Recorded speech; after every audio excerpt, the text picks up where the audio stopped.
Welcome to all of you newbies.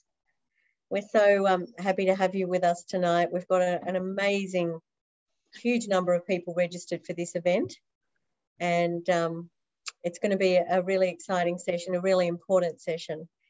We're going to be starting in probably just another minute or two, and I'm just going to have to get rid of my dog because he's obviously enjoying the idea of myths and stigma and prejudice and stuff. So I've just got to try and see if I can get him moved out of here. Just a moment. Hold on. You may have some contributions. Billy, that's enough. That's enough, okay? Go see Papa. Sorry, we'll just have to go and get him out of here. Hold on. Okay. Come on then. Let's get Daddy. Daddy.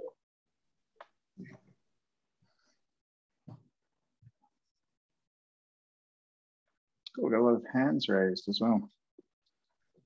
Not sure what that's about. Tanya asked people to put up their hands if they're new to... Oh, of course, my mistake. Thanks. Thanks, Nigel.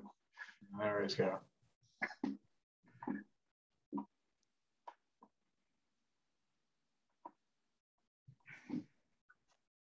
We've got matching background, matching wallpaper. How did that happen? You guys got the same interior decorator. Tough crowd. Tough crowd. You're in the room next to me, are you? Could be.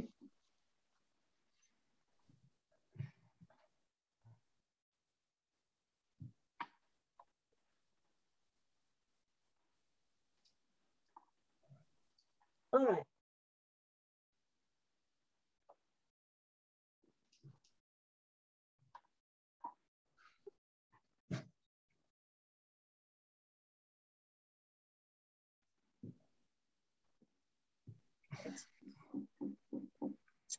And we begin. Ladies and gentlemen, welcome to this webinar. Thank you for being here with us. We're thrilled to have so many people with us this evening. It's a wonderful turnout.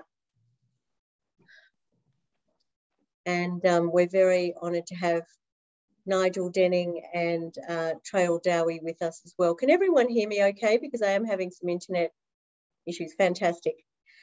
Firstly, we'd like to acknowledge the owners of the lands from where we all come, their elders past and present. And we also acknowledge the wisdom keepers, the medicine lighters, let's call them the medicine lighters, the people who've brought the medicines throughout the ages. They've been with us since the beginning of human civilization, these medicines. And we honour those people for bringing them here so that they can heal us from the immense suffering and trauma that there exists in the world today. So I want to acknowledge them. We're going to start off with just a very short introductory video. Are all those hands up questions or just hellos? They're all newbies, Tanya. Oh, they're all newbies. How lovely. That's lovely. So we're going to just start with a short little video that explains who Mind Medicine is for those of you who are new. Then we're going to have a very short introduction and then we're going to continue with the webinar. Thanks so much.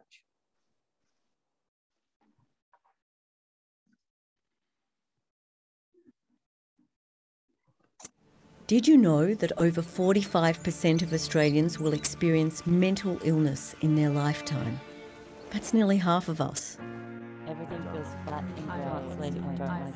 I feel ashamed. Mental ill health devastates lives and families and costs Australians around $60 billion a year. Research and treatment expenses continue to rise, yet rates of mental illness indicate that we're losing the battle. New approaches are urgently needed to address this immense suffering and cost. Psychedelic-assisted psychotherapy is currently being trialled worldwide and has demonstrated remarkable promise in treating depression, anxiety, addiction, and post-traumatic stress disorder, with new trials underway for treatment of dementia and anorexia. The treatment combines a short program of psychotherapy with just a few medicinal doses of psilocybin or MDMA.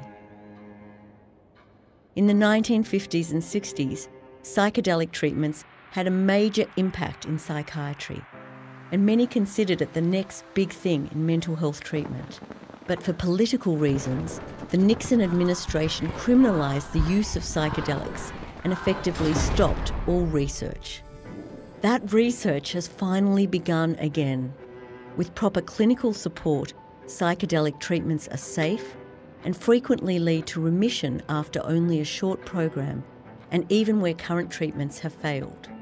Here at Mind Medicine Australia, we believe everyone should have access to the best treatments for mental illness. We will seek to establish best practice in regulated psychedelic-assisted treatment. Mind Medicine Australia is wholly focused on the clinical application of psychedelic medicines.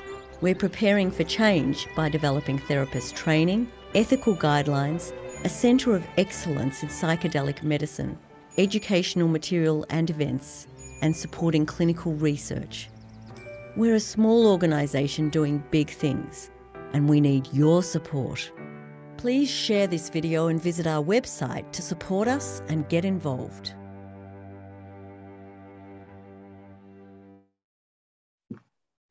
So thank you so much. And that's a video which we really encourage you to share with others. Ilan will put a link to it in the chat screen, and please share widely on your social media and elsewhere.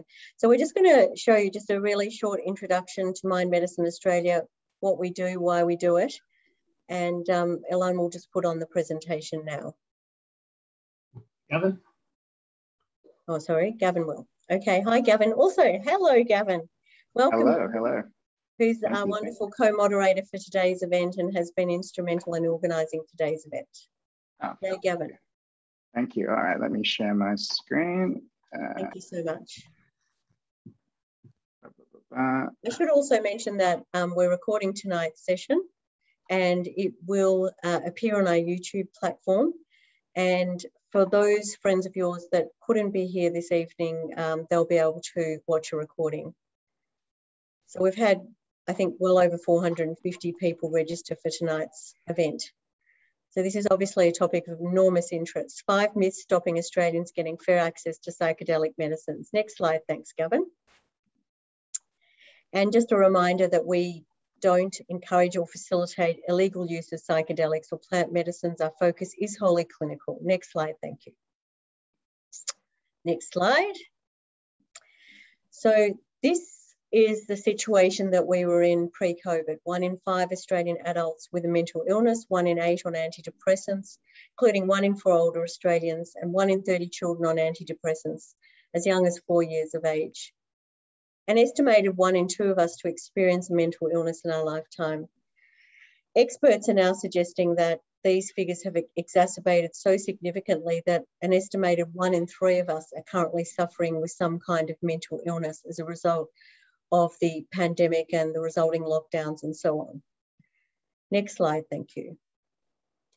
So unfortunately, despite the nature of our mental health emergency, our epidemic, and many people say the shadow pandemic that follows in the wake of the COVID pandemic, the elephant in the room is the lack of innovation in treatments for mental illness. And you can see that elephant there trying to get the attention of the government, of the doctors, of everyone to say, hey, there could actually be some other treatments that might get more people well and reduce some of the suffering in our community. Next slide. So unfortunately, there's been no innovation in treatment for approximately 50 years. So in the case of depression, the existing treatments for depression, primarily antidepressants and or psychotherapy, only lead to remission in a maximum of about 35% of sufferers. Relapse rates are very high, side effects are significant, and it's very difficult to withdraw from those medicines. In the case of post-traumatic stress disorder, remission rates are as low as 5%. So more of the same approach is not going to solve this problem. We really need innovation if we're going to get more people well and out of the system. Next slide. So we're a charity. My husband, Peter Hunt, and I set this up in early 2019 to help expand the treatment options available to medical practitioners and their patients. Our focus at the moment is on psilocybin for treatment of depression and MDMA for treatment of post-traumatic stress disorder. But as you saw on the video, those medicines are now also being used for a whole range of other conditions. And of course, there's also research going on for other psychedelic medicines like ayahuasca, LSD, DMT, ibogaine, and so on. But for us, success means that these therapies become an integral part of our mental health system. That is, if you go to a doctor with anxiety or depression or trauma, they will give you the choice of different treatments, which could be psychiatric medicine, psychotherapy, and psychedelic-assisted therapy, with full disclosure on the risks and benefits of each type of treatment. That the treatments will continue to achieve the incredibly high remission rates they've been achieving in over 160 trials around the world in the past decade or so. Those remission rates are 60 to 80% remission rates after just 2 to 3 medicinal doses with a short course of psychotherapy. We'll talk further about that in a moment. And that these medicines are accessible and affordable to all Australians in need, no matter where they're based or their financial circumstances. Next slide, thank you. So the remarkable thing about these treatments is they do just require 2 to 3 medicinal sessions in combination with a short course of psychotherapy.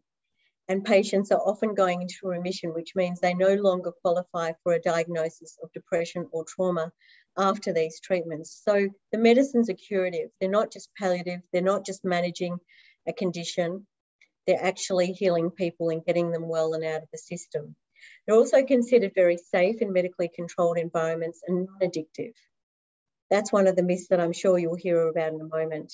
And both have been granted breakthrough therapy designation by the FDA in the US. And that's only granted really rarely to medicines that could prove to be vastly superior to existing medicines. And it's given to fast track the approval process. Next slide. So in the case of psilocybin, what's actually happening in the brain is that the psilocybin helps to quieten down certain parts of the brain and bypass what's called the default mode network of our brain, which keeps us stuck in rigid and repetitive thought patterns. And you can see that represented here on these fMRI scan representations, where on the right you see a representation of a patient with depression. So you can see very limited neural connectivity. The hemispheres are not really talking to one another.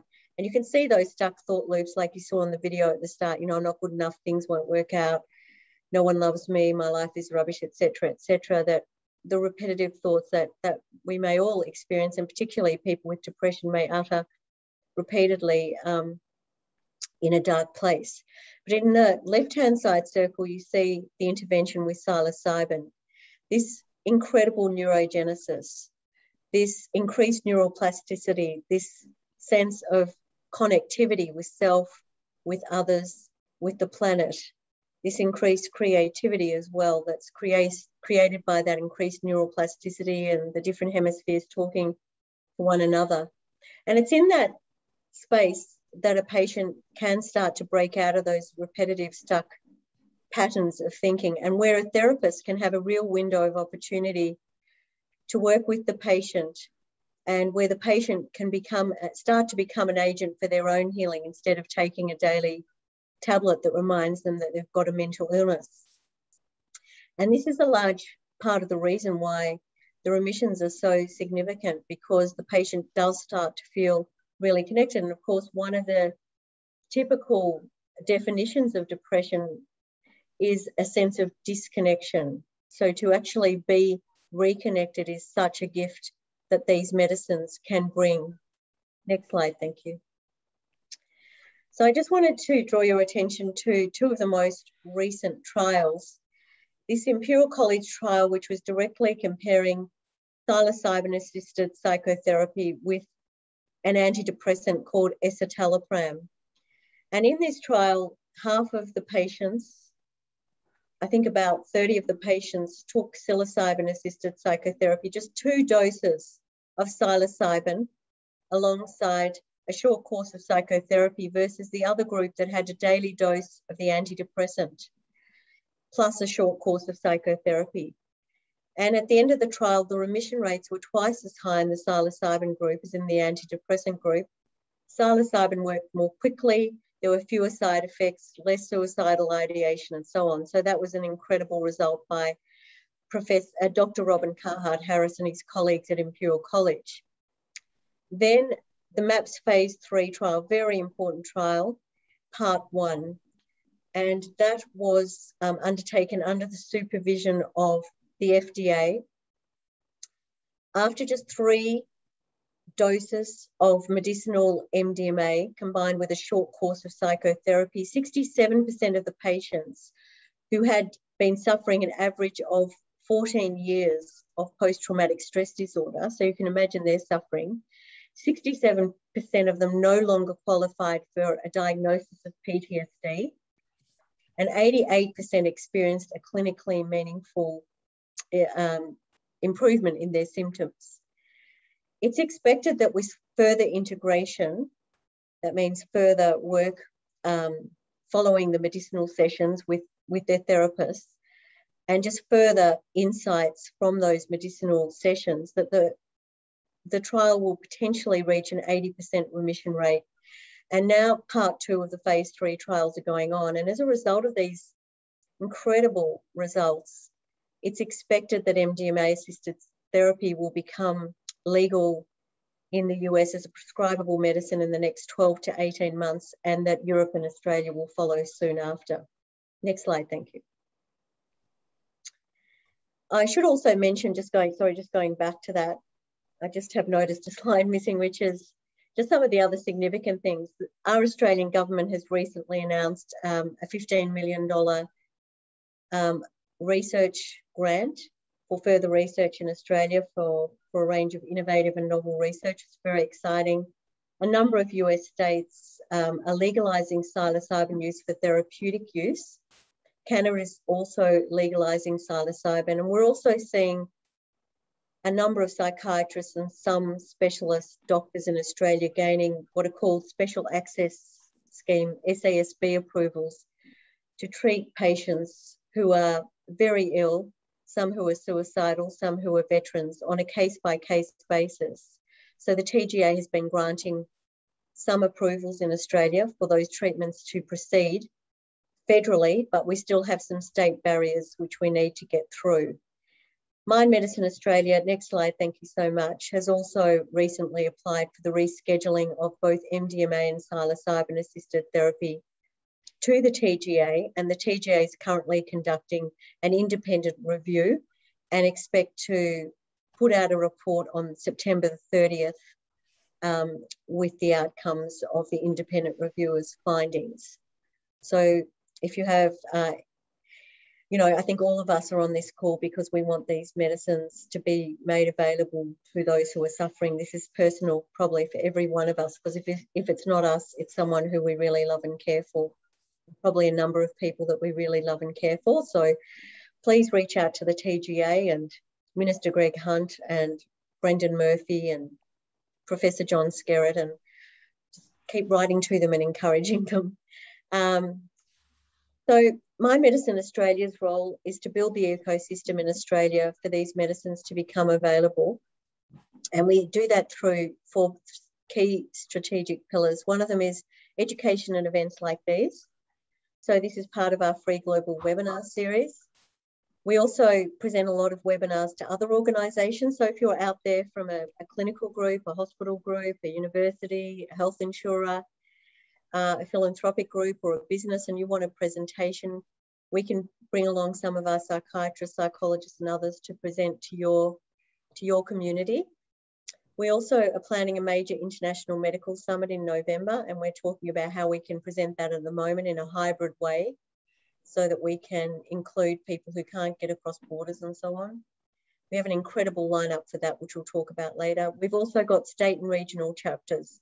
We have over 30 chapters now. We must modify that slide, from around Australia and New Zealand. So communities all over Australia and New Zealand who are focusing on educating their communities on the science and data, getting rid of the myth, so that we can really make sure that communities around Australia are aware of what is available and can start to really help support this movement in their own local communities at a grassroots level.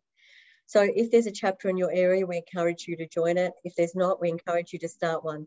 We've also started the first ever certificate in psychedelic-assisted therapies in the Southern Hemisphere, and Dr. Tra-ill and Nigel, who are presenting to you in a moment, are the course directors for the certificate. That's a course for psychiatrists, psychologists, GPs, physicians, addiction specialists, nurses, paramedics, social workers, occupational therapists, counsellors, and others. And it's a 4-month part-time course which provides incredible skills and professional development in this space, so that you can also become a psychedelic-assisted therapist and work in this field.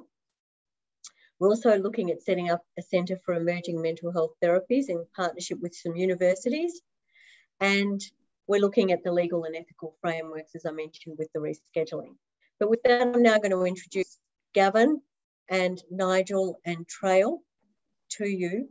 And I'll just go back on that one other slide, sorry.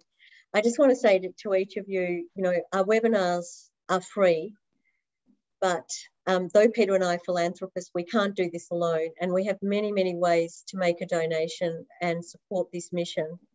And we have many, many wonderful recurring donors. So whether it's, $10 a week or you can give a lot more, we encourage you to donate to us, because I can promise you that we're a lean, mean fighting machine.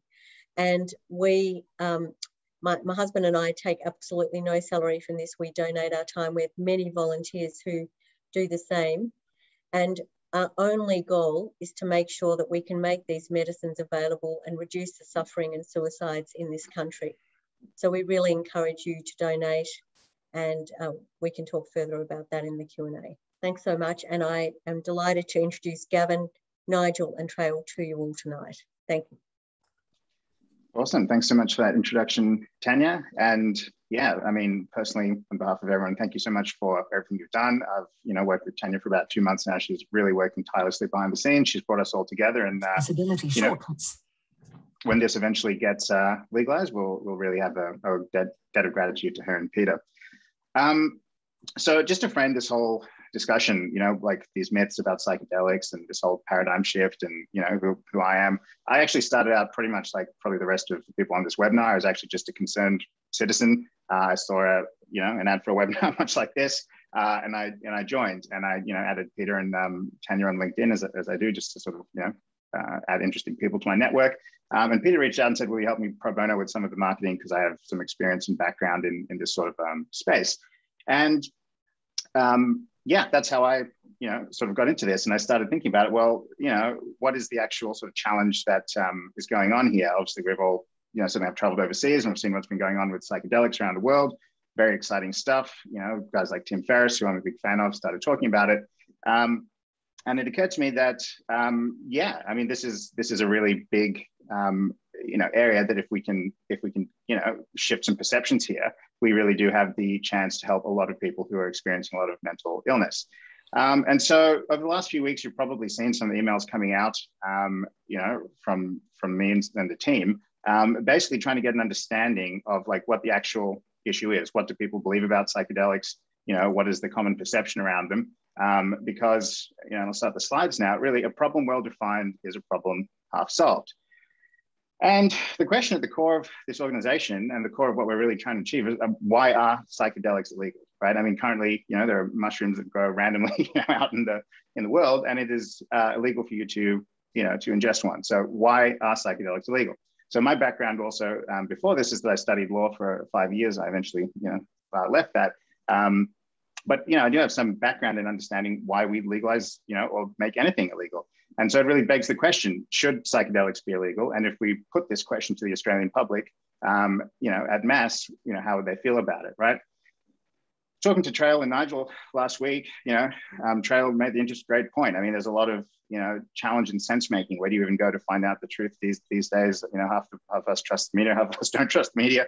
And really the crux of the question is, are psychedelics safe for treating mental health in clinical environments? And moreover, are they as safe as or safer than the existing treatments currently being used in clinical environments? Because as I think you might find going through this, and as I sort of determined, it's quite possible, and it does appear as though we're breaching some of our own agreed upon standards, values, and conventions in this country that we've already largely agreed to, not due to some sort of malevolence or evil, quite possibly, but really, I think, due to low levels of awareness and education around these substances, what they are, what they aren't, what they do, what they don't, and the relative changes, which is why, we've got Nigel and Tra-ill here, who are really not just some of Australia's leading experts on this, really some of the world's leading experts on these substances, what they really can do.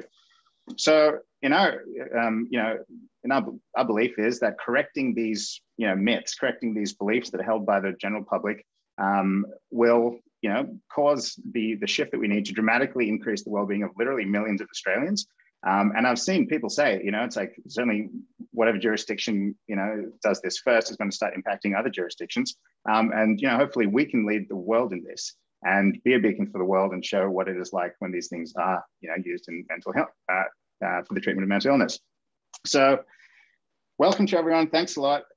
Just wanted to preface the discussion like that, and I'll be getting to, the experts you came to hear from soon enough. But really, I'm a concerned citizen, just like the rest of the people on this call. And we're going to get into some hard-hitting stuff. We're going to look at a holistic view of this issue beyond simply the science, because I think you'll find the science is actually quite clear. But the reason we're looking beyond just the science, and the reason we're looking at, well, what do people actually believe about this, is because the number one thing you learn in law school is that, and maybe school generally, is that science doesn't operate in a vacuum, law doesn't operate in a vacuum, and people's beliefs, perceptions, and political inclination, social inclination, really does define what happens in the world. And I think everyone, whether they've heard that explicitly, certainly everyone's lived experience may suggest that is true. So this may be a little controversial, right? I mean, this is an open forum. We're going to have a discussion. We want to try and we had a discussion last week saying we're not going to sensationalize things. We're not going to really blow things out of proportion. We want to really just talk about the reality that is faced. About how governance, politics, industry, these are the best systems we have, possibly, but they do operate imperfectly, and how really it's up to us to educate ourselves and advocate for these things as we grow our understanding and spread that understanding, so that eventually this becomes a big enough deal that, it gets taken seriously and made legal. So just to preface it, the consensus that we all have is that, I think we can all agree on, because there may be some stuff that we don't.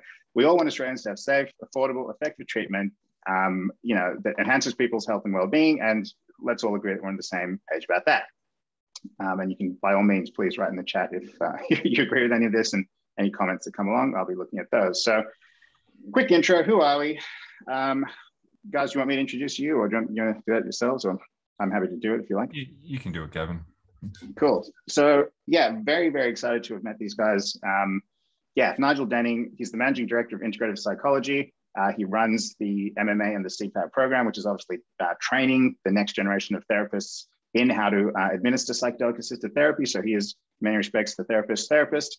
Incredible guy, studied overseas with Stanislav Grof. I think, certainly a master in holotropic breath work, deep understanding of how altered states can be used to, access deeper regions of people's trauma and really heal that. And just generally all around great and honest guy. And then we've got Dr. Tra-ill Dowie.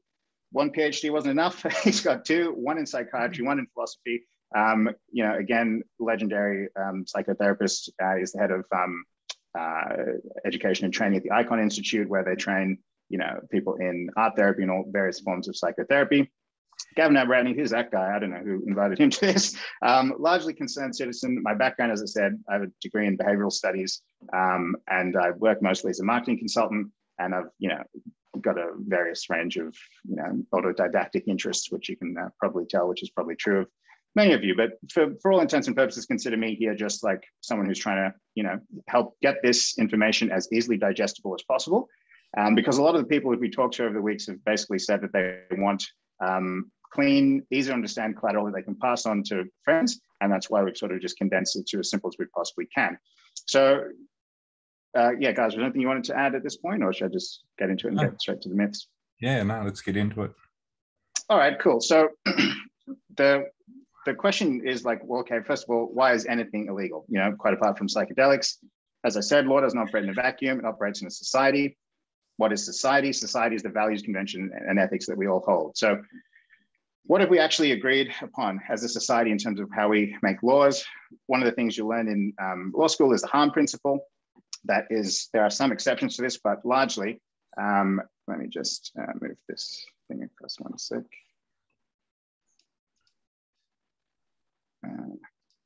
Yeah, but largely, the only purpose for which power can rightfully be exercised over any member of a civilized community against his will is to prevent harm to others. His own good, either physical or moral, is not a sufficient warrant, right? Which is why there's a lot of things that maybe aren't necessarily good for us, but we live in a society that says that we're allowed to do things, you know, regardless of whether they're, you know, specifically for our own good. We get to make those decisions largely ourselves.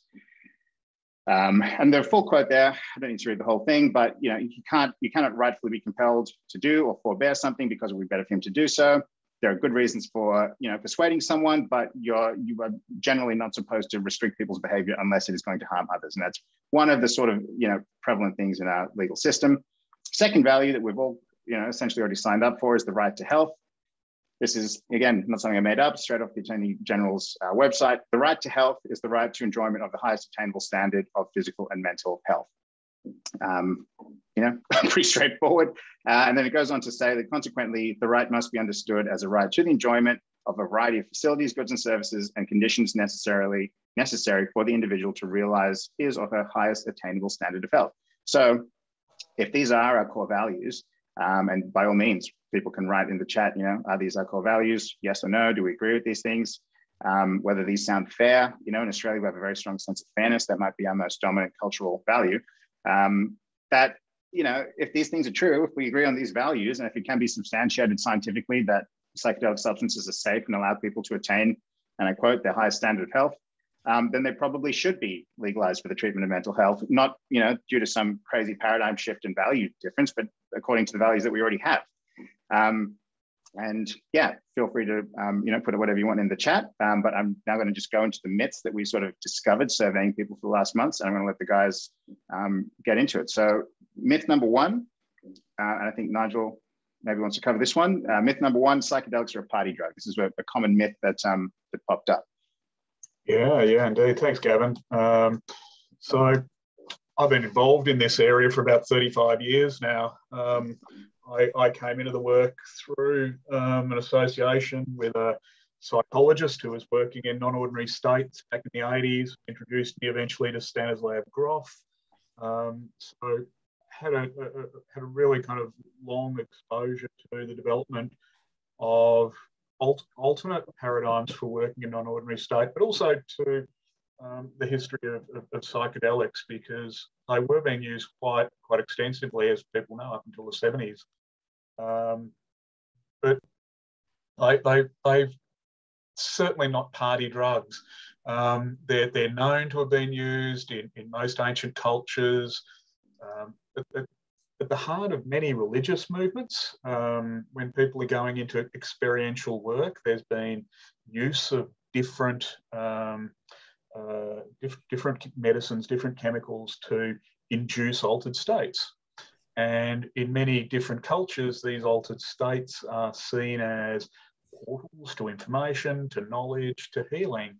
A very, very different idea to what we hold in our society about psychedelic work.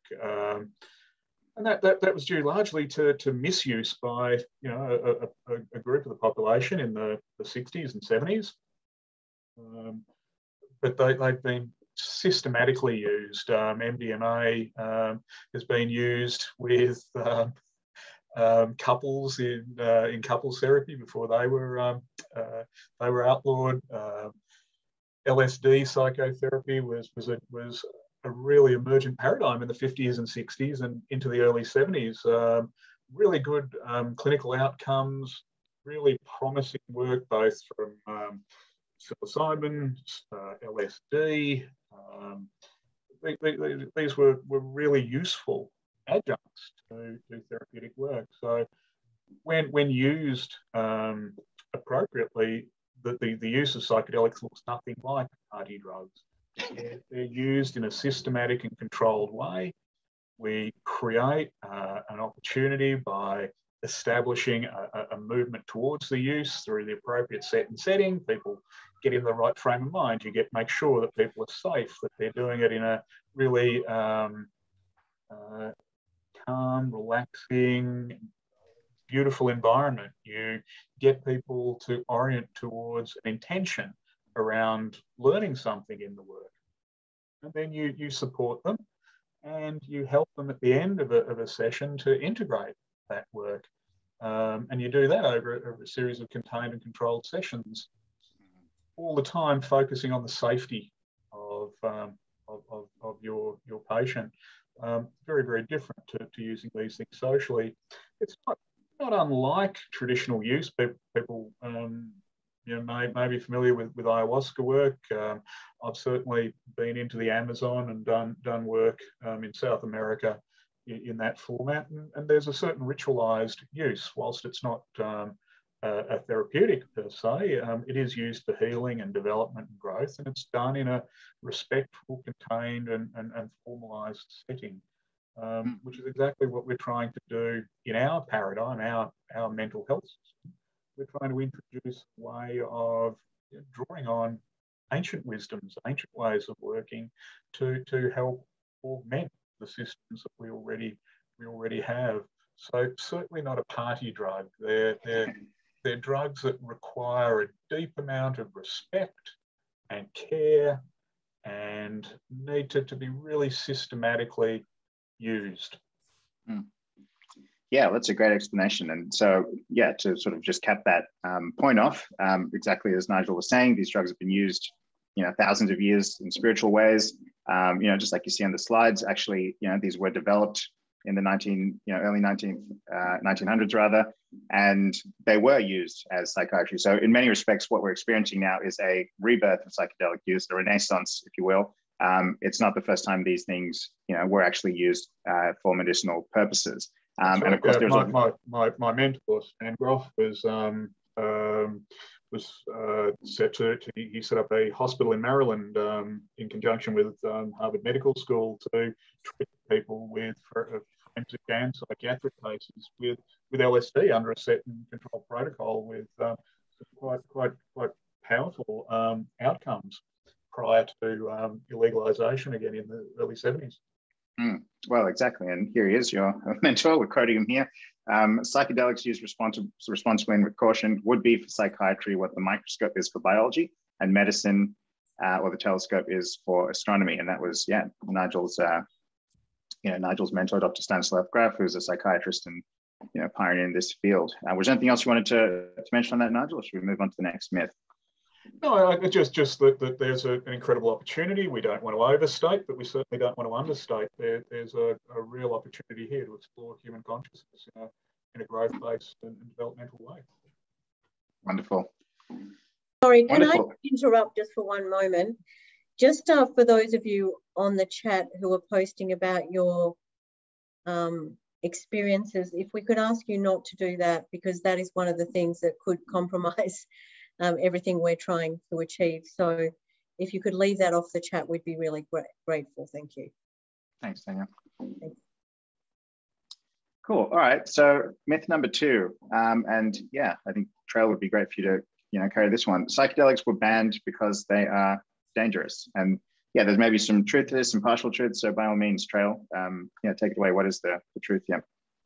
Sure. So, I guess the first thing to comment on in relation to that is the scientific and clinical evidence,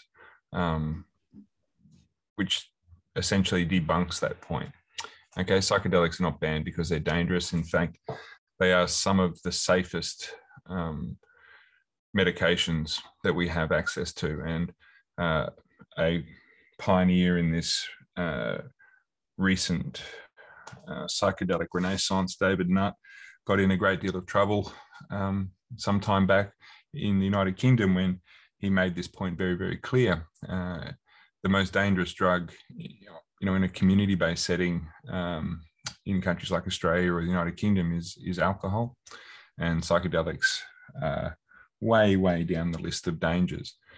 Now, that said, and touching back onto Nigel's conversation a moment ago, of course, any substance can be abused. And the propensity for something, or the potential for something to be abused, should not be seen as a measure of its utility or its value. What we're arguing for and what we're looking for is the clinical application of these substances. And in that setting, they are extremely safe. There has been thousands and thousands of participants over the last 50 years, 60 years involved in psychedelic research, and it has proven itself over and over and over again to be an important contributor to psychiatric medicine and to be a safe one. Now, that then raises the question, well, what are the other problems around it? And if we think about that for a moment, I think we get into a more interesting conversation. George Carlin, the famous comedian, said that psychedelics are not mind-altering substances, they're value-altering substances. And a large problem around psychedelics internationally, and the way that they've been thought about for an extended period, was due to this guy up here, who definitely wasn't a crook, Richard Nixon, and the intense political atmosphere during his presidency, where the kinds of social changes that were occurring were so profound, and though they were in part connected to the psychedelic movement, but it wasn't just that. There was a confluence of a whole other of other social and political factors which led to this time, or this moment in history, where there was this opening. And essentially, by attacking the use of these substances, they were also able to find ways of controlling certain segments of the population. And there is a tragic history of the intersection between drugs in the United States and the control and at times outright attack on various subpopulations of that nation. That was done intentionally, as you can see from this quote, and it's a highly problematic stance which has been perpetuated by the World Health Organization and been adopted wholesale by countries like Australia. And so these drugs are safe. They should be seen as safe, and they should be utilized in a clinical manner as safe. Of course, they have the potential to harm people. All medicines do. The poison is in the dose, so to speak. You can kill yourself with Panadol. I guess they're the key takeaways I think that we need to think about is what is the purpose, or what does it serve to ban these substances in a medical and clinical setting? My argument would be that there is no reason to do that at all. The question then becomes in a different register about ceremonial and recreational settings, and that's something that is more fitting for social debate. But in terms of medical application, there is, in my opinion, zero reason that these substances should be banned. Well, thank you for that. Yeah, I mean, just to remind people, Tra-ill does have a degree in psychiatry as well, so he certainly knows a thing or two about this. Appreciate that very balanced perspective. Myth number 3, and either Nigel or Tra-ill, whoever you think wants to jump in on this. Myth number 3, when we did our research, one of the big things that people believed on balance was that psychedelics cause psychosis. So guys, can you shed some light on this myth? In the clinical use in the first iteration of psychedelics back between the 1950s to the early 70s, where there was something like a recording of about 50,000 clinical uses of LSD, there was one recorded case of psychosis emerging from clinical application. So a lot of the problems, and this is what a point to which Tra-ill was speaking just a moment ago, the mental health issues stemming from the use of psychedelics relate more to the lack of safety in the application of it, overusing, using in the wrong environment, using when people may have vulnerabilities. This is all the kind of stuff that we screen out when we're talking about utilising these medicines in clinical settings. We ensure that people are appropriately screened. We ensure that people are supported and are able to integrate this work. So that's very important, isn't it, Nigel? I mean, the sense here is that psychedelics are not a panacea. They are not a cure for all things and for all problems and for all people. But they are a very useful medicine and a very useful thing for us to apply, particularly in a system of mental health, which is clearly buckling under the pressure of, conventional society. Awesome, guys. Yeah. So, yeah, I mean, by the sounds of it, it sounds like it may be even safer to, let people be able to access these things in a way that is clinically controlled, as opposed to, people trying to do it on the black market. Would you agree with that? Yes. I mean, there's ample research about that with drugs generally. I mean, that's a as soon as we drive these things into underground forums, there are a whole series of complexities that emerge. All the things that Nigel just spoke of, the contextual problems, the selection problems, but even just something as obvious as the quality of the substance that's used.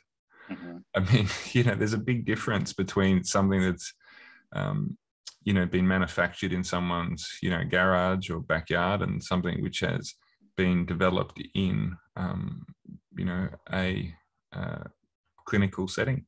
I mean, I think these are all just obvious differences that we need to be clear about. Well, sounds pretty compelling to me. And yeah, we'll get people's feedback. I'd love to hear what everyone thinks about this in the Q&A section.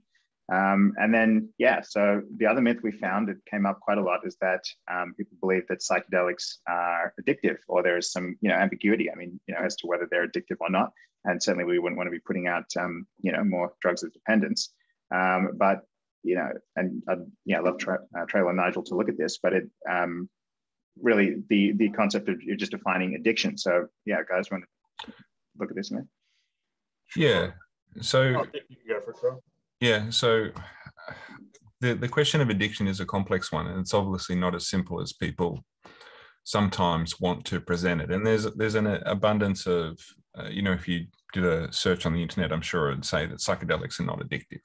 Well, they're not chemically addictive in the same way as,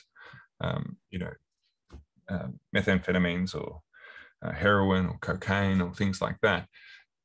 But there is always a possibility with anything that alters your state, whether it's a substance or not, that you can create behavioral addictions to it. And there are certain pitfalls and problems within state alteration work that are very specific to it. And Nigel can perhaps speak to this in some detail, given his expertise in meditation work as well, is, it's something that we might categorize as, an attachment to states, where people keep returning to the use when they haven't internalized, integrated, and held the experience appropriately. So, that's my first, gestural attempt at answering that question, but I think maybe a little bit of time on this one might be important. Nigel, sure, yeah. You want to Yeah, exactly, Tra-ill. I mean, whilst we know that some substances create quite an immediate and quite a long-term chemical dependence. So things like nicotine or the opiates can have a very biologically based compulsion to them. We have with psychedelics more of a quality of seeking something, getting something magical, something powerful, something different, taking us out of our ordinary state of being. And people can really loop into that seeking, that pursuit of that difference, that thing. And that's really why we talk about doing this work as a psychedelic-assisted therapy. We talk about really holding people in a safe environment, helping them to understand passage in and integrate this work so that people start to understand the nature of state change. they start to understand what's being opened up for them, what they can learn from the experience, how to heal, and how to develop often different perspectives on the world. One of the things that really that supports change with psychedelic work is what's sometimes described as numinous experience, or experience beyond the self, experience of something greater. And it's that kind of experience that often people will pursue then with more medicine, more.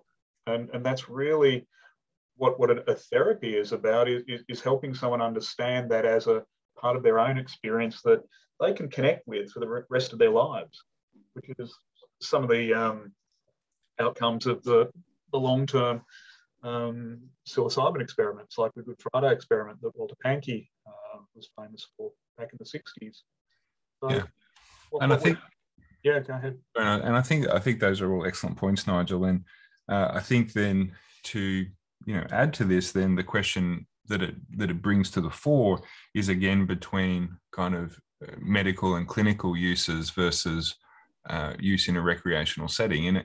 In a clinical setting, the chances of developing an addictive response to the use of psychedelics is so low that it's probably close to zero. Would you agree with that, Nigel? Yeah. When it's contained and controlled in an appropriate setting. Yeah, I mean, so the real risk is about when those things are done in non-regulated settings with people without training and expertise, and that's what sets up the conditions for the problems of behavioural addiction, essentially, towards psychedelics. But even then, that rate is probably significantly lower than a lot of people imagine.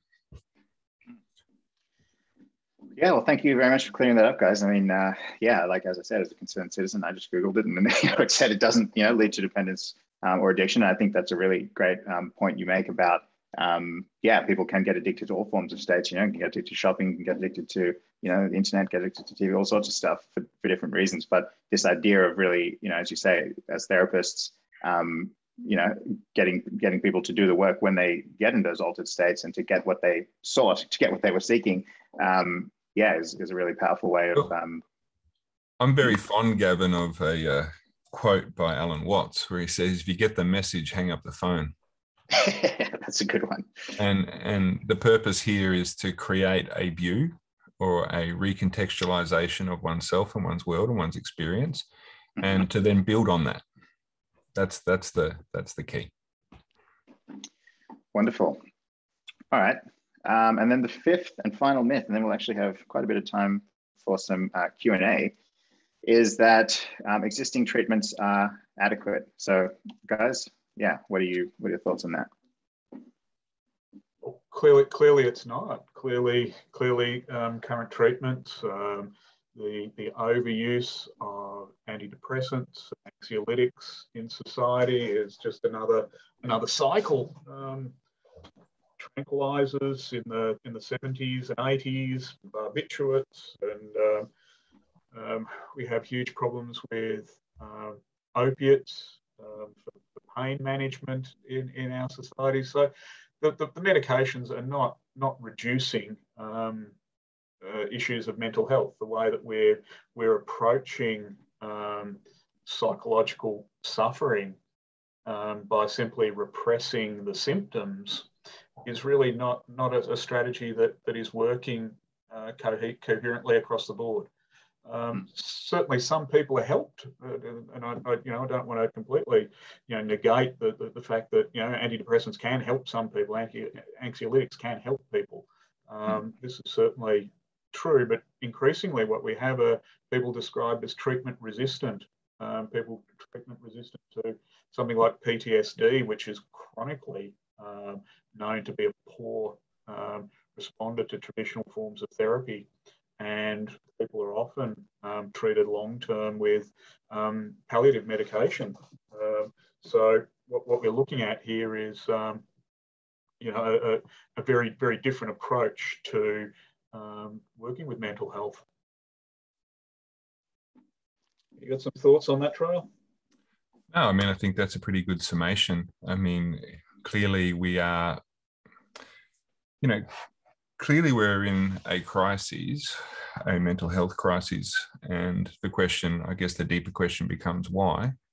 I guess one of the things to think about is that our struggles, our personal travails with mental health that we see so frequently in our community are often a response to the way our society is organized and how our world is operating. And unfortunately, the treatments that are often used are focused on the maintenance of a certain kind of status quo within that system, I think, rather than really seeking to get to the profound problems that underlie it. Jung famously said that a person can only be healed if they have a numinous experience. And there is something about that which seems abundantly true within some of the psychedelic research, particularly the case with psilocybin research. So, yeah, it's very important. Awesome, guys. Yeah, well, thanks for sharing your insights there. So we've got some slides here that show that, yeah, in some instances, in some studies, psilocybin is 7 to 10 times more effective than traditional treatments, and MDMA 4 to 5 times more effective. And I mean, in your experience as counselors and psychotherapists, psychiatrists, like why is that happening? Like, what is really causing these substances to have such remarkable improvements versus the status quo? Well, I mean, the mechanisms of action are different in both. Sorry, Nigel, you go. Yeah, as you say, Tra-ill, the mechanism of action is very different. And what we're looking at is, rather than the suppression of response, we're not suppressing activity in the limbic brain, which is what we do with traditional medical treatments, psychiatric treatments like antidepressants, anxiolytics. What we're doing is we're creating an upregulation of serotonin. We're creating new opportunities for formation. We're creating new pathways. So at one level, this is a very different approach to medicine. It's an approach about growth, development, change. At the start of the presentation, Tanya talked about something called the default mode network, which is a kind of a resting state that the brain occupies based on the way our body has learned to occupy the world. So people will occupy a state of depression.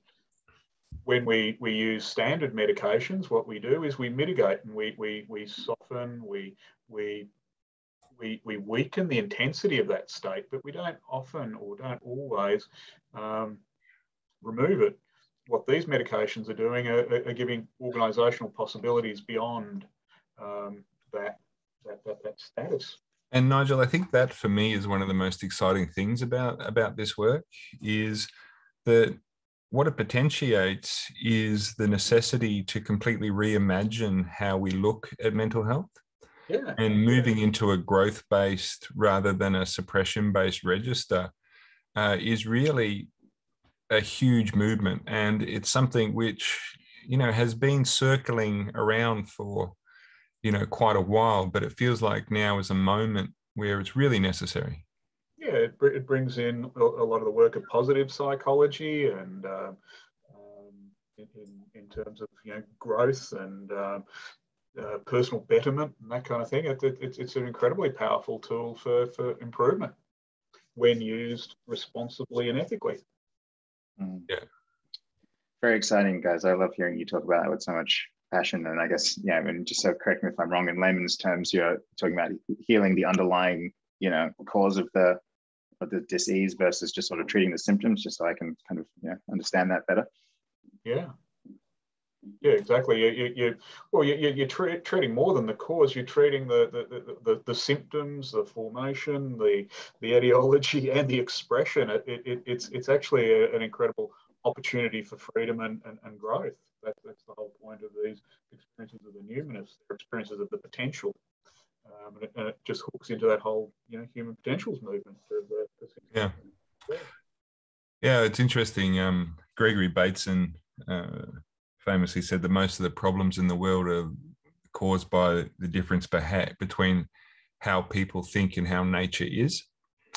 And I think there's something very profound about this work, is that what we're starting to do is to start to think about people and life and mental health and all those things in a way which is more conducive or more in alignment with how things actually are. And I think that question about how things actually are is one of the fundamental questions that psychedelics actually raise, both on a personal level frequently for people. You know, they have these experiences which have them question everything or redefine how they understand the world and themselves in it.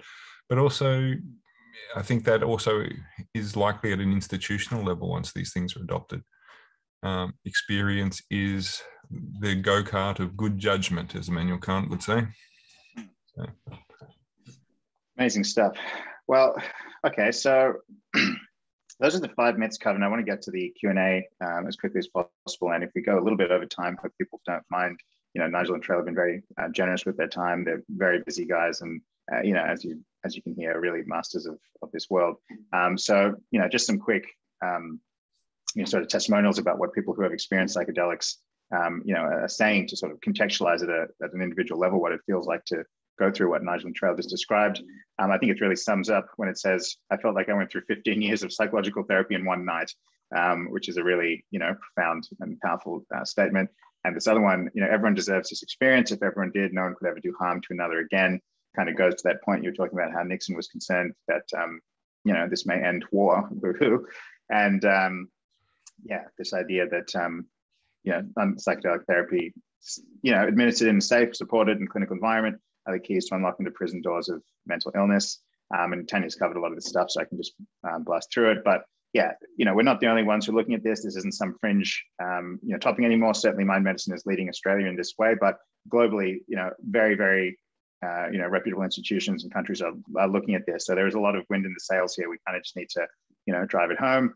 As Tanya mentioned, Imperial College London, Johns Hopkins, Berkeley, various centers of excellence are going. So, and just before we get into the Q&A, I just wanted to mention that Nigel and Tra-ill have been very generous to offer a heavily subsidized version of their training called the Fundamentals of Psychedelic-assisted Therapy.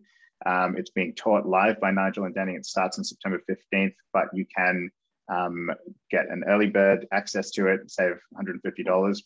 It's a $349 course where they're going to go through, you know, the history of psychedelics, you know, the science of it, the pharmacology, what's going on there, and really give you a deep dive, you know, into what's, you know, what these medicines are capable of, you know, how they shift value systems, and, you know, what the future of medicine can look like when we adopt these paradigms. And, you know, you've heard these guys talk a little bit now. They're fascinating people to listen to.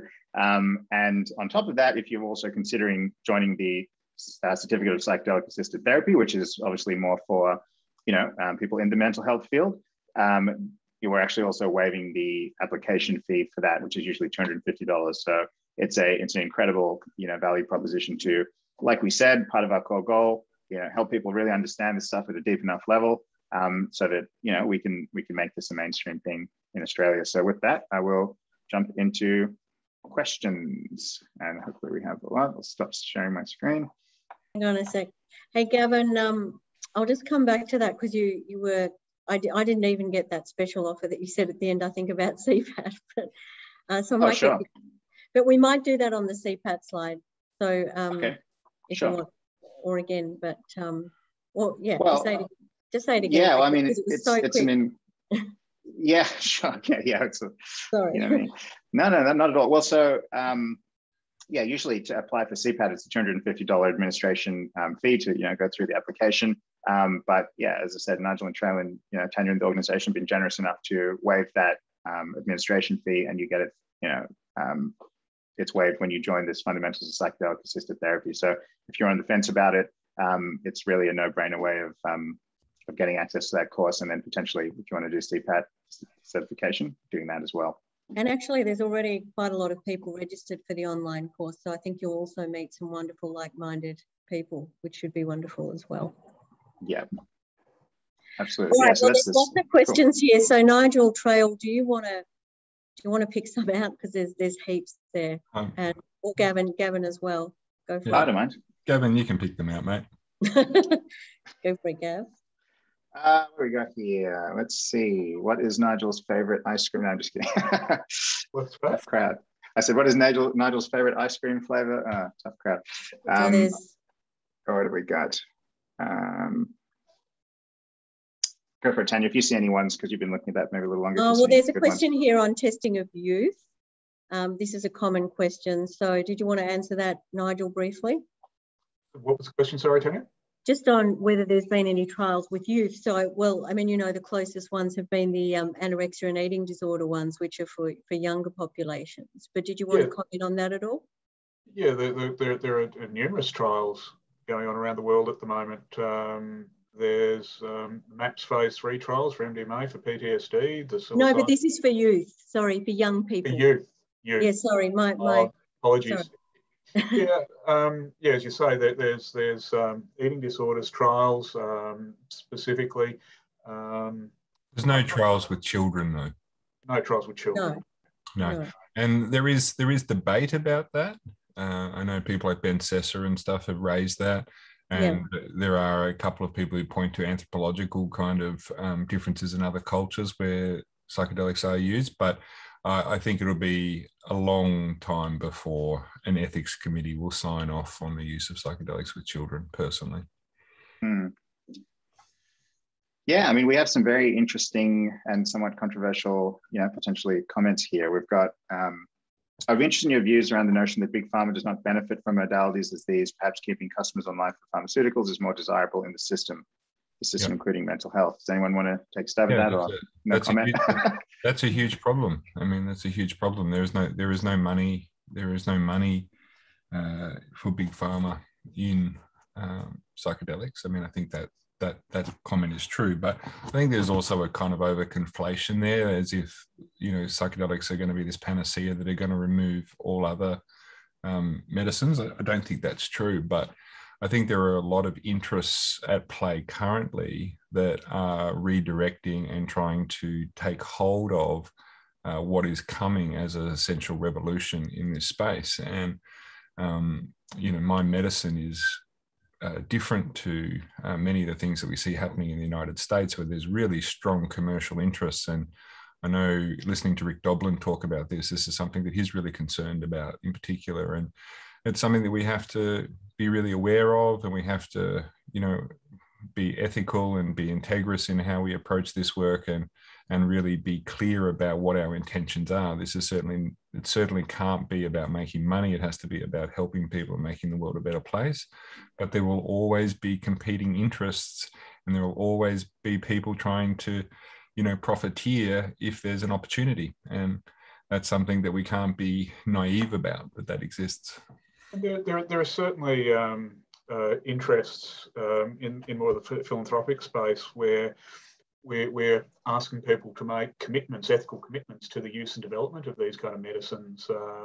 So we're certainly engaged in that kind of outreach with like-minded organisations who are really interested in this medicine as an ethical, integrous opportunity for us to develop as a species. It's not an opportunity to gouge and to profiteer.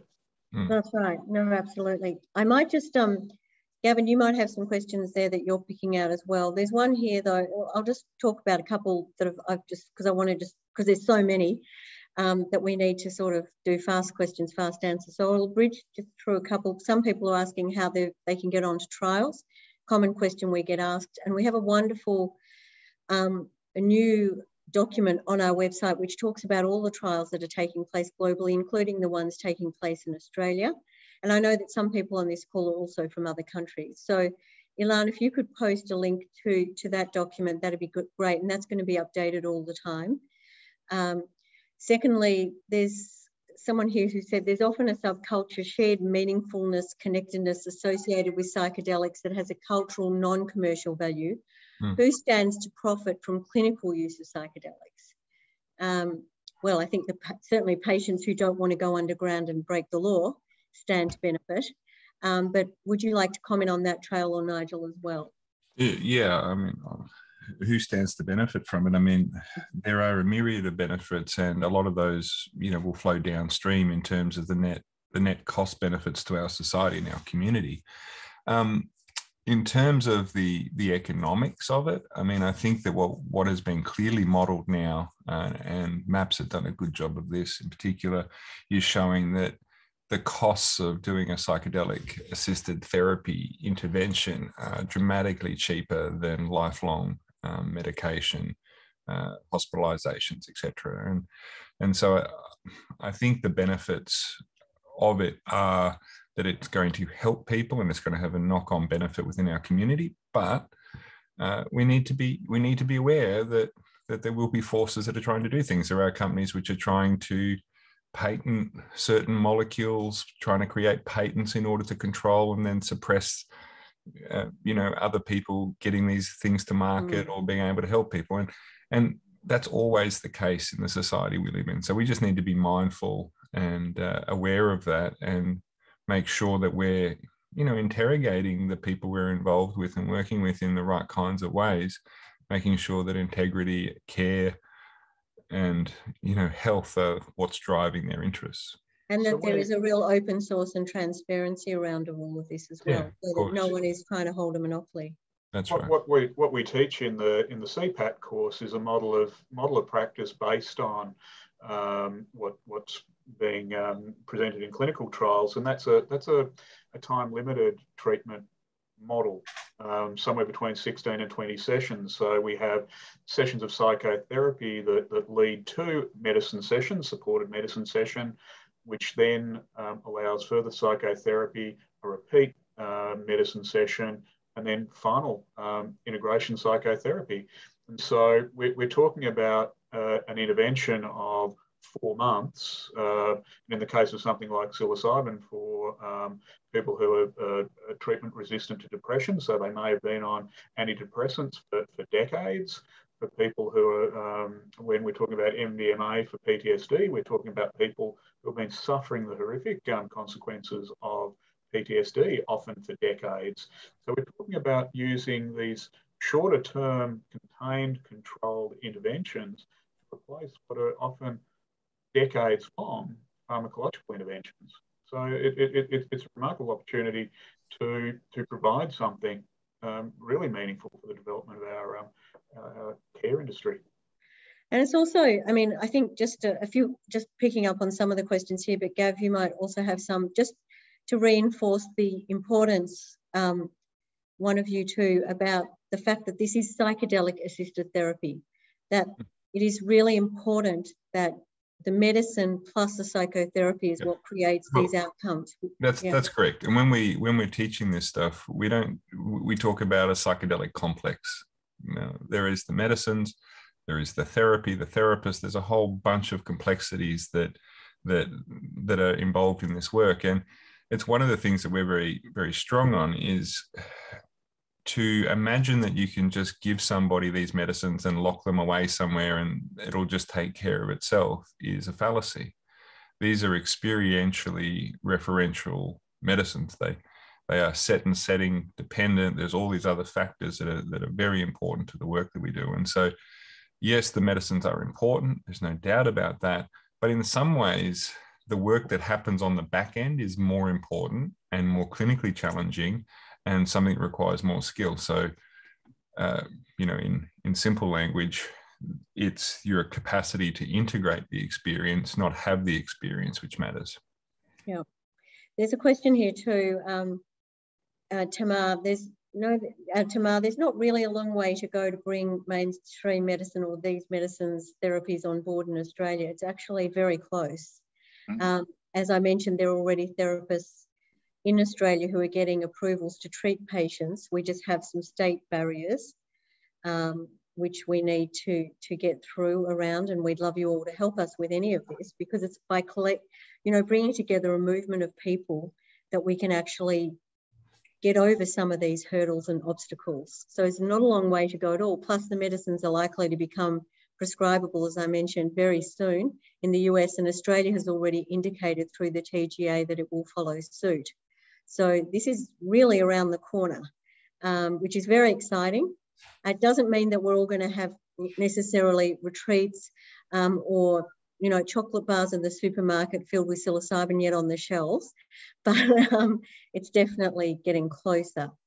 And there's definitely ways that certainly seriously ill people who are suffering will get access to these treatments. And of course, they're the ones who need to get access as soon as possible. Gavin, did you want to pick out some of, had you been picking out a couple of the questions? No, I think you did a great job. I think. Oh, I'm not sure. I'm sure I'm missing a whole lot, and I'm really sorry, everyone out there, because I know. Just to pick up on your point, Tanya, I mean, we do have trials that are currently underway. We have psilocybin trials. We have ketamine broadly in use now in various places around the country. So there is an opening occurring, and we've got a number of other trial applications in place. So it's really not a matter of if, it's a matter of when, and that when isn't very far away. Well, which is why we have so many people applying for the CPAC course, I guess. Precisely, well. Yeah. The other thing is questions here, you know, how many participants are you having at the 2-day workshop in Melbourne? So at the moment, I think there's nearly 200 people registered for that, but it's likely that some of the participants at least will have to take part in that course online. And we might have to have a hybrid model for that just due to some of the border closures and so on. So we are looking and working very hard. Gavin and I are working hard at the moment on how we can make the summit in November as border friendly as we can and as online friendly as we can for those who want to participate. So watch this space. There's a question here, can a bad psilocybin trip experience with PTSD, like ongoing symptoms, be defined as a PTSD event? So I think that's, can a bad trip cause ongoing PTSD, could be the question there. Of course it can. Any kind of experience that takes us out of the ordinary and isn't integrated adequately can meet criteria for PTSD. Yeah. But of course that is ameliorated by the person having proper therapy with trained therapists combined with the medicine. As I said earlier, they're in the 50,000 or so cases of psychedelic treatment in the 50s through to the 70s.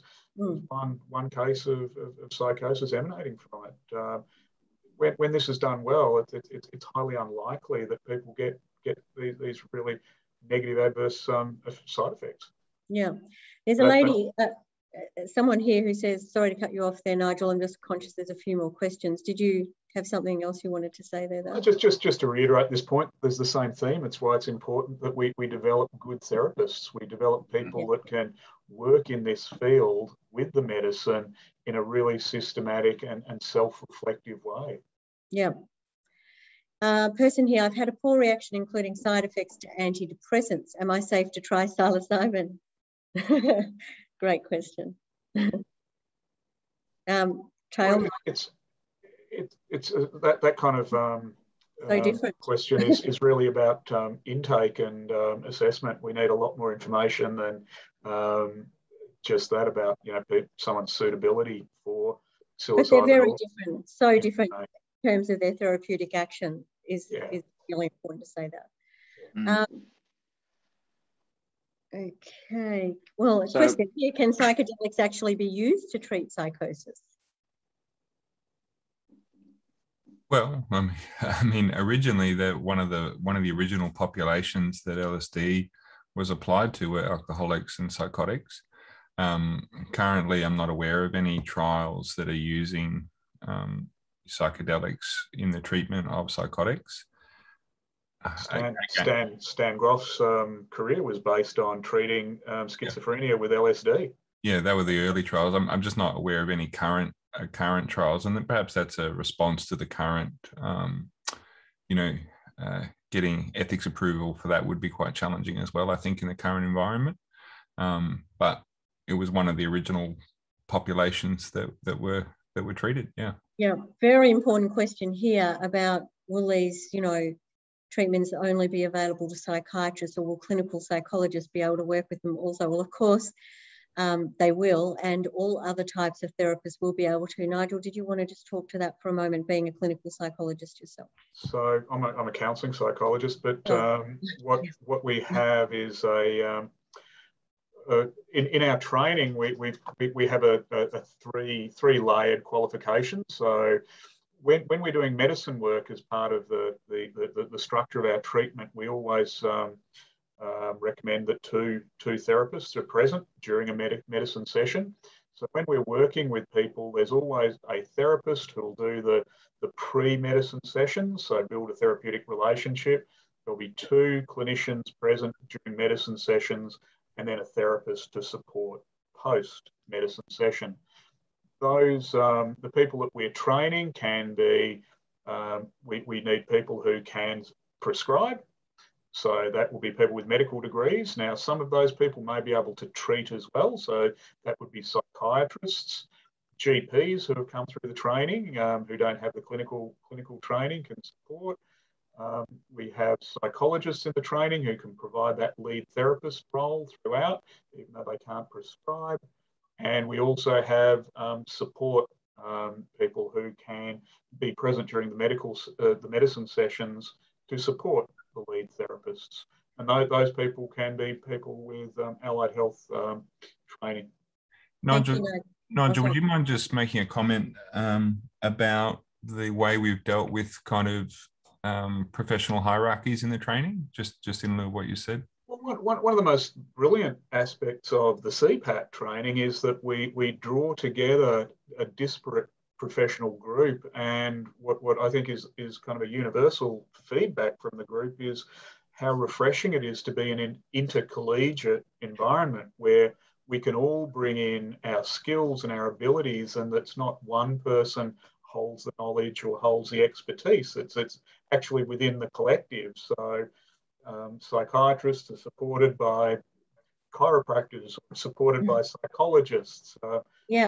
And the feedback on that is extraordinary, Alana. I'd love you to post in the testimonials that we're getting about that, because it's about forming these multidisciplinary teams to put the patient at the centre. Exactly, Tony. And this is about the emergent paradigm of a collaborative treatment model.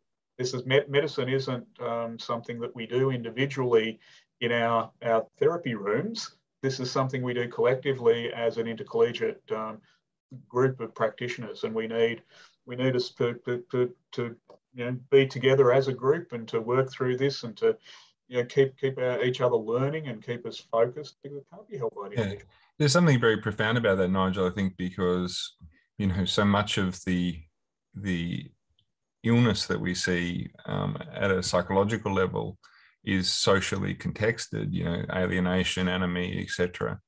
And part of the medicine here is being in a social, communicative, relational space.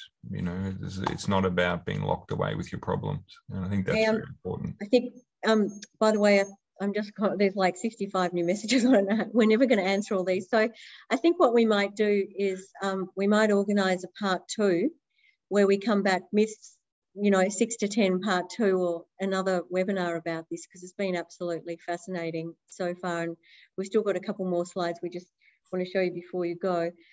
There's someone here who says, is there an age limit for people who've suffered heavy lifelong depression or trauma? Well, the answer to that is, there's people in their 80s and older who are working with these treatments. So there's no upper age limit that I'm aware of. No. I had a man come to me for holotropic breath work, worried about his future. He was 85. An optimist. Yeah, exactly. Any other questions you've got there, Gavin, or put the slides back on? No, I mean, as I said, I think these guys are fascinating, and they've really very generously created this online course where you can do live sessions like this, with Nigel and Tra-ill, that are pure content, driven, where you can just sort of go in and learn all this stuff. And as I said, I'm not a mental health practitioner, but I think this particular program is designed. Someone asked a question: is there something, because the CPAT program is for therapists and people who work in mental health. This fundamentals of psychedelic-assisted therapy is for people who have an interest in this and want to invest in their education and support this movement. So if you want to really pick these geniuses' brains, I'd suggest you join that, and we'll send an email out to it as well. But yeah, short of that. Can you just pop on just the last slides, because lots of people are asking how they can help you. I just want to put a couple of these how they can help slides. Absolutely can. Let me just pop that on. Mind medicine. share, question time, and cool. All right. Yeah, this one or the next one? Well, no, that's fine. So if you just go back, actually, Gavin, I think we're missing a few of the earlier. Oh, okay. Oh, okay. Go back to that one then. Thank you. So we have a psychological support service which provides support to those of you who might be using the medicines and treatments and want to get some guidance before or after you use the medicines. So that is legal. A therapist can't be with you legally during the treatment, but they can be with you before or after to help you and guide you. So we have this support service that has psychologists and psychotherapists around Australia that will provide support to you either individually. We have group integration sessions and so on. Next slide. So this is Tim Ferriss, who really was Peter and my original inspiration, who said, you know, this is an amazing window in which, you know, a small amount of money can affect millions of lives. And that's why I really encourage each of you to think about how you can help us and support what we're doing so that we can get these medicines to those who need them. Next slide, thank you. And this is how you can help. So, you know, share this information, look at a wonderful Learn section on our website, join our chapters, or if there's not one near you, please start one up and we'll give you guidance. We've got a wonderful chapters manager. Talk to doctors. So if you're a doctor, and there's lots of doctors and therapists on this call, but talk to other medical practitioners and doctors. Every time I go to a GP, I say, have you heard of psychedelic-assisted therapies? It's amazing how many people haven't even heard of them. But then when you give them the web link, they become really interested and start signing up for events, for the summit, for training and so on. So people are really interested once they know more. Please help us to fundraise. Sorry, Gavin, just go back one more. Fundraise, donate, name us as your charity of choice at your kids', you know, school or your work fundraising event or whatever it can be. Follow us on social media. Really important talking to our local MPs and getting them on board so that they really understand the science and data, and attend our events, our summit and so on. Next slide. So this is about the chapters and, you know, just reach out to us and we'll definitely introduce you into those. Next slide. This is a certificate in psychedelic-assisted therapies, and I think we've spoken lots about that today, and the information is on the website there, cpat.mindmedicineaustralia.org. It's a wonderful course and wonderful testimonials. Next slide, thank you. And this is our summit, which is taking place in November. Tonight, I'm really thrilled to give you all a special 10% off discount code on any packages. The password is MMA2021, which will give you 10% off any packages, not with the hashtag, but just MMA2021. We've already sold over 600 tickets and we're working on making sure that this can be accessible to people in spite of the lockdowns and things that are occurring. Next slide, thank you, Gavin. Oh, sorry, just going back on that, and you can see the lineup. It's extraordinary. You know, Gabor Mate, Johan Hari, who wrote Lost Connections. We have Alberto Villoldo now as well, David Nutt, Rick Doblin, Robin Carhart Harris, Francois Bouzard. You know, it's like the who's who of everyone in the world, really, and we're so honoured to have them all supporting what we're doing. Next slide, thank you. And these are some of our upcoming events. So please register, share this with your friends. If we each bring, you know, 2 or 3 people to each next event, then we can grow this movement and we can really create some change in this country and beyond. There's a question here. Are there plans to develop psychedelic training programs that don't require you to already have a professional background? And that's really one of the reasons why Tra-ill and Nigel are doing the upcoming online course. Is that the next slide, Gavin? No, that was a previous slide, which is here. That one, yeah. So that slide, that course there is not just for therapists. It's for people who are interested in this field. And so if you're not a trained therapist or anything like that, don't let that hold you back, because this will be a wonderful introduction. And Nigel and Tra-ill can also give you, you know, guidance on how you might want to get involved in this space in other ways as well. And yeah, we definitely have to train more therapists. I'm seeing some more of the comments, flicking through them. And that's why we have 4 intakes of the CPAC course in 2022. I'm pleased to announce intake 3, which starts in early February, is pretty much nearly full now. And so we're looking at 4 intakes and potentially 1 in New Zealand as well in 2021. So I know there's a few New Zealanders on the call and people from other places. So with that, I think I just want to say thank you very much to Nigel and Tra-ill and Gavin. You guys have been wonderful. We might put everyone back on the gallery so that we can see you all and see if you'd like to have another one like this together, maybe in a few weeks' time. What do you reckon? Was it good? Put up your hands if you think that was valuable. Thank you. And will you go out and spread the word? Woohoo. Thank you so much. And yeah, you know, give us your feedback. Tell us how we can improve. Tell us how you can partner with us, support what you need. And we want to just come together with all of you and make this happen. So, thanks so much, guys. Thank you all. Thanks, everyone.